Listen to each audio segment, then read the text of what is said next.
The most feared armored spearhead in Europe did not collapse beneath a barrage of shells. It stopped because it ran out of something far more basic: gasoline. Mid-December 1944. A bitter cold settled over the Ardennes. Frozen ground, narrow forest roads, and a single ribbon of tarmac that would decide a gamble made in Berlin. Hitler's plan was audacious: drive a powerful armored column through the weakly held American lines, split the Allied front, and smash through to the port of Antwerp.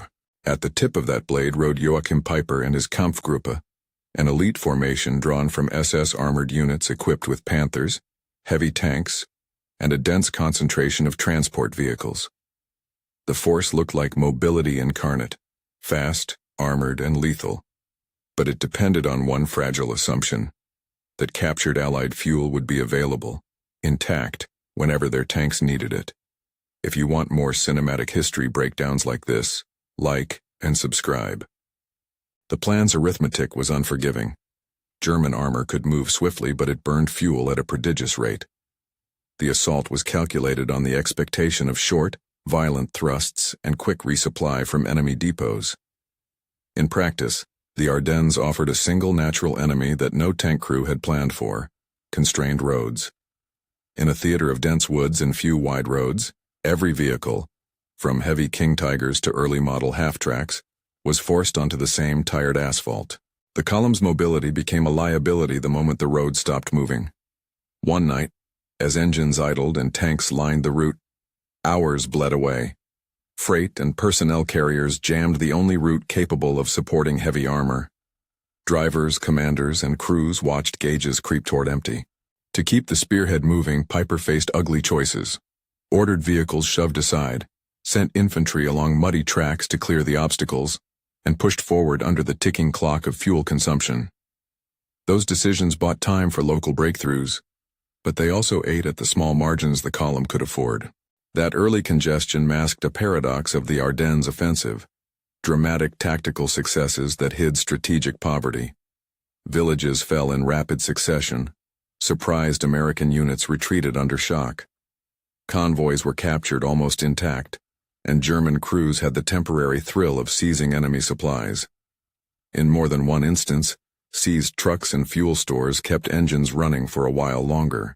There are accounts, careful, circumspect in the record, that captured American drivers and crews were compelled to help move or refuel German vehicles.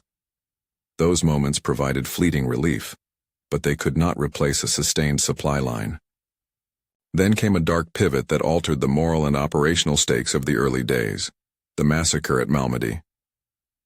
On December 17, 1944, near the Baugny crossroads close to Malmedy, American prisoners of war were killed after their capture. Loss of life was real and grave. Historical investigations concluded that 84 American soldiers lost their lives in that atrocity. The killing did not just inflict sorrow, it hardened resolve. News of the atrocity spread among U.S. troops and commanders, stiffening determination and converting confusion into a will to resist. For many American units, Malmedy removed any inclination to yield or to accept the German explanations for their presence. In the weeks that followed, the massacre became a rallying fact. Proof of enemy brutality that intensified defense and hardened reprisals in interrogation and prosecution after the war. The Allied response was not solely moral, it was brutal in the practical sense of denial warfare. Faced with a fast-moving armored force that needed intact supplies, American commanders and engineers set out to remove what mattered most. When troops could not safely hold fuel dumps, the deliberate choice was made: to burn them rather than let them fall intact into German hands. In several places, fuel that might have powered a renewed advance went up in flames. The sight was literal: burning pools, columns of black smoke, an impassable infernal line that a tank could not cross without risk. Engineers and infantry followed with targeted demolitions. Bridges that once allowed rapid movement were rendered unusable. In a landscape where only one or two roads carried the march of armored columns, each blown bridge was a strategic choke point. As the Germans pushed deeper, Allied demolitions and skillful delaying actions by small units multiplied the difficulty of movement. These were not grand-pitched battles. They were tactical choices that erased the possibility of a clean, uninterrupted push to Antwerp. On the ground, the consequences were immediate and savage. Narrow village streets not designed for the turning radius or weight of the heaviest tanks, King Tigers among them, became death traps. Heavy tanks wedged in cobbled lanes, their tracks churning uselessly. Mechanical breakdowns multiplied as cooling systems were taxed, suspensions strained, and steering gear failed under the repeated tight turns the terrain demanded. Where roads narrowed and trees closed in, a single disabled tank could block the entire column for hours. Piper's group found itself increasingly immobilized. The map that had promised a swift arrow toward strategic objectives warped into a maze of defensive obstacles. With bridges destroyed behind them and supply points burning, the armored column faced a reality their planners had either misstated or refused to reckon with. The men and machines moving forward had insufficient fuel to break out of a tightening noose. The slow grinding encirclement reached a kind of cinematic standstill in villages like L'Église. There, one of the symbolic images of the offensive emerged. A King Tiger, among the most expensive and rare German tanks, rendered immobile and abandoned in a narrow street.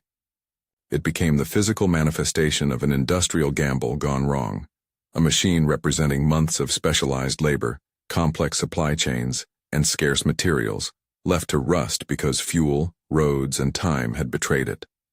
Around it, other armored vehicles lay stranded, burned, or stripped for parts. Men who had trained to fight, often fiercely, found the only route left was to move on foot or surrender. The armored spearhead that had promised to carve a route to Antwerp had been reduced to a convoy of men walking from a trap. The strategic costs for Germany were severe beyond the immediate battlefield. The National Socialist war machine had become critically short of irreplaceable hardware. Heavy tanks like the King Tiger were not just expensive, they were scarce. Every loss was not merely tactical attrition, but a long-term reduction in the capacity to field decisive armor. In a war where Allied production threatened to overwhelm German factories, losing dozens of heavy tanks in a single operation could not be absorbed lightly. Piper's retreat was not merely a local failure, it signaled how cemented logistical realities, supply, fuel, road access, could trump doctrine and daring. Responsibility and consequence followed the battlefield. In the months after the offensive, Allied investigators probed abuses and atrocities. The Malmedy killings became a central item in the post-war reckoning, trials convened to evaluate war crimes committed during the Ardennes. Joachim Piper himself was implicated in events connected to his Kampfgruppe's actions. In the post-war trials, members of the unit faced charges related to the massacre. Piper was convicted in 1946 and sentenced to death. That sentence was later commuted. He spent years in prison before being released in the mid-1950s, and his later life ended violently in 1976 when he was killed in an arson attack in France. The legal and moral fallout of Malmedy and other wartime atrocities lingered long after the battlefields cooled, shaping historical memory and post-war justice. The operational lessons are stark and durable. Military planners had assumed a clean logistical windfall. Enemy fuel would be seized and kept. But war rarely hands over intact resources. Evacuations, deliberate destruction, and the chaos of retreat made the assumption unreliable. The Ardennes campaign showed that an elite armored force, even when tactically brilliant in parts, could be undone not by tactical reverses alone, but by the invisible calculus of gallons and kilometers. The engineering choices of a few American officers, blowing bridges, igniting fuel, were as decisive as any tank duel. Small unit delaying actions by infantry and engineers multiplied the effect, turning a promising spearhead into a stalled column. And then there is the human dimension, the shock and moral outrage of the Malmedy atrocity. Atrocity did not produce military advantage for the perpetrators. It stiffened opposition, invited harsh legal scrutiny, and left moral stains that reverberate in history. For the men on both sides of the fight, the Ardennes became a story of exhaustion, endurance, and the severe consequences of strategic miscalculation. By the time Piper's Kampfgruppe attempted to extricate itself, options were limited. Some vehicles were destroyed to prevent capture, others were abandoned. The men who could walk tried to make their way back through snow and shell fire.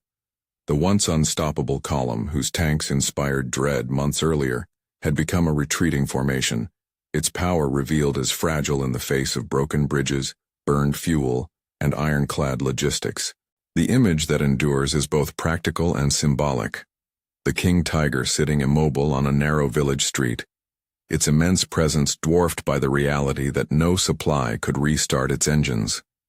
It is a photograph of limits, the limit of resources, of assumptions, and of a strategic plan that did not fully reckon with the mundane but decisive forces of supply and terrain. History often privileges battlefield heroics, the decisive charge, the last stand. But the Ardennes reminds us of another truth. Wars are won and lost in calculations of distance, consumption, and denial. Commanders can plan for speed and shock, but without secure lines of supply and an honest accounting of what will be available at each stage, even the most formidable forces can be rendered impotent. The shock, then, is not only that a famed armored force retreated, it is that the retreat was revealed by empty tanks, blown bridges, and burning supplies, by choices made far from the head-on clashes that usually fill history books. Piper's column was stopped not by a single decisive enemy attack, but by a series of logistical realities and tactical denials that, compounded, made movement impossible. In the end, the Ardennes offensive's temporary gains could not overcome the structural deficits inherent in the plan. The losses were material and far-reaching. Germany could not easily replace the heavy armor sacrificed in the gamble. The legal and moral aftermath, trials, sentences, long-shadowed reputations, followed as history closed its account on a desperate gamble that had briefly thrilled and ultimately failed. If you want to trace how other legendary forces met their end, naval and land alike, watch our deep dive into how Midway reversed the balance at sea. Subscribe and follow for more episodes that pull back the curtain on the decisive, often unseen forces that shape history.